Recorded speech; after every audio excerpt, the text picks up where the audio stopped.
le retour triomphal. Elles étaient noires, elles étaient silencieuses. Sœurs de charbon, filles du bois jadis flamboyant, elles vivaient entre terre et mer, sans gloire, sans murmure, réchauffant les cœurs et les corps l'hiver venu, puis disparaissant dans l'oubli d'un foyer éteint. Leur ancêtre, le bois, avait tout donné, sa chaleur, sa force, sa fibre pour les poètes et les bâtisseurs. Et en retour, rien, sinon la cendre. Toujours la cendre. Parmi elles, une seule rêvait. Une seule refusa le sort tracé. Une seule s'obstina à croire qu'il y avait plus à vivre que de finir en fumée. Alors, dans un élan d'orgueil et de révolte, elle s'abandonna à la terre, non pour y mourir, mais pour y renaître. Elle plongea, loin, très loin. Elle s'enfonça dans les veines de la planète comme on s'aventure dans les gouffres de soie. Chaque strate lui résistait, chaque roche l'avalait, chaque goutte d'eau la dissolvait. Mais elle persista. Une lente agonie de millions d'années commença, une épreuve sans témoin.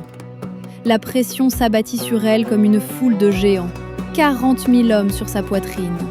Et elle tenait. La chaleur l'étreignait comme un feu céleste, 1500 degrés, de quoi effacer l'histoire. Mais elle tenait. Chaque atome en elle se contractait, fuyait, se repliait, mais elle tenait. Et un jour, dans cet enfer silencieux, quelque chose bascula.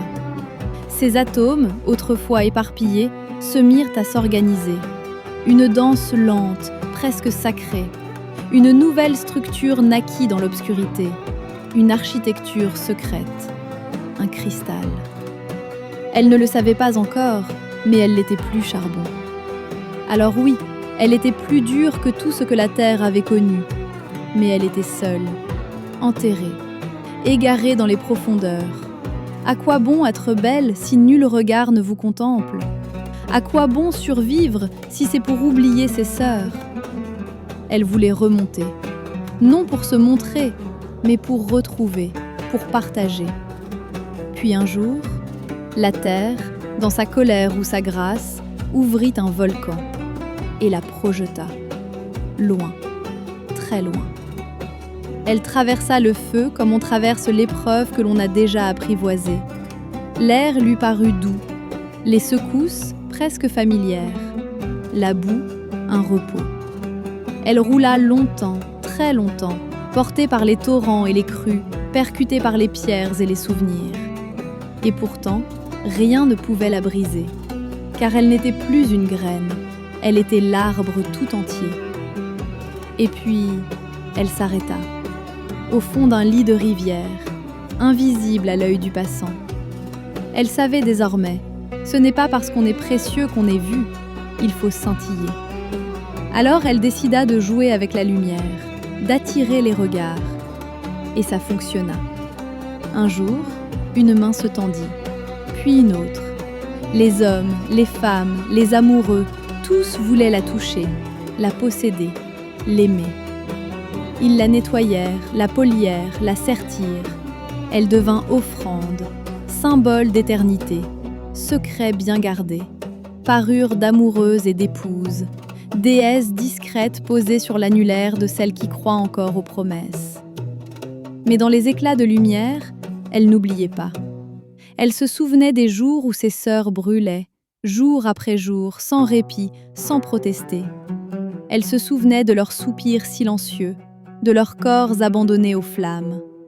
Et elle, maintenant que l'on appelait diamant, n'oubliez pas qu'un jour, elle fut charbon. Elle était partie sans adieu. Elle revenait en lumière.